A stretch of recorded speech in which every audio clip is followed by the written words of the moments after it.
In 2014, the NFL rejected this pro-Second Amendment Super Bowl ad from Daniel Defense. It's been a long road getting here. And a lot has changed since I got back.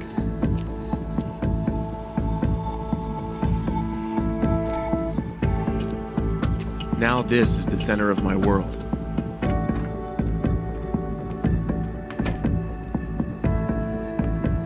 And my family's safety is my highest priority.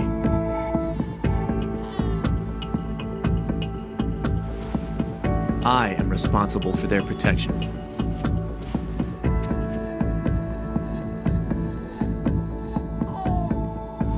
And no one has the right to tell me how to defend them. So I've chosen the most effective tool for the job. Daniel Defense, defending your nation, defending your home. According to the NFL, they rejected the ad because it was promoting firearms. I don't know about you, but from what I saw, it was promoting the Second Amendment and self-defense. Daniel Defense even said they'd take down the image of the gun and the logo and replace it with an American flag, and the NFL still said no. But when Mike, I want to be Senator Palpatine Bloomberg wants to run an anti-Second Amendment ad, oh, they roll the red carpet out and say, please, Senator Palpatine, give us your dark force money and make us one of them anti-gun commercials.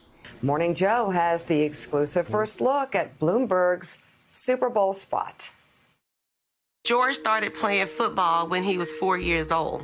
He would wake up every Saturday ready for the game. That became our life. He had aspirations about going to the NFL. On a Friday morning, George was shot. George didn't survive.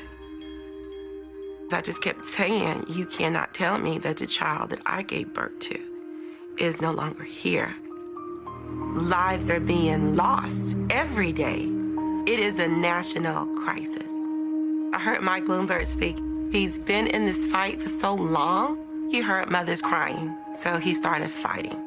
When I heard Mike was stepping into the ring, I thought, now we have a dog in the fight. I know Mike is not afraid of the gun lobby. They're scared of him, and they should be. Mike's fighting for every child because you have a right to live. No one has a right to take your hopes and dreams. I'm Mike Bloomberg, and I approve this message.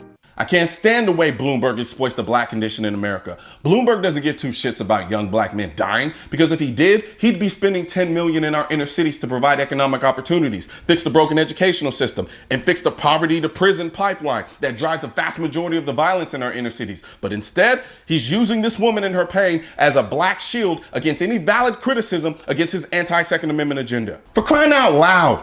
This is the same man responsible for the unconstitutional stop and frisk laws in New York that only targeted young black men and people of color. Now he's paying $10 million to push a gun control ad about a black woman and her son, the same son who, if he were alive today, Bloomberg would have stopped and frisked, and if God forbid were exercising the Second Amendment rights, would have thrown in jail and have his life ruined just as much in life as in death? Come on, people, think. Where do you think he's gonna enforce these gun control laws? In the suburbs? No, in their cities, against young black men and people of color, just like he did in New York, thus taking another black man out of the home, creating the very same broken home dynamic that's causing the violence in the inner cities in the first place again. Stop letting these fake white savior complex having passive racists who don't do shit for your community when it matters most use you to take away the very same rights that your ancestors died trying to get. No man, woman, black, white, green, yellow who tells you to get rid of your guns is your friend. I don't care how many times he says it.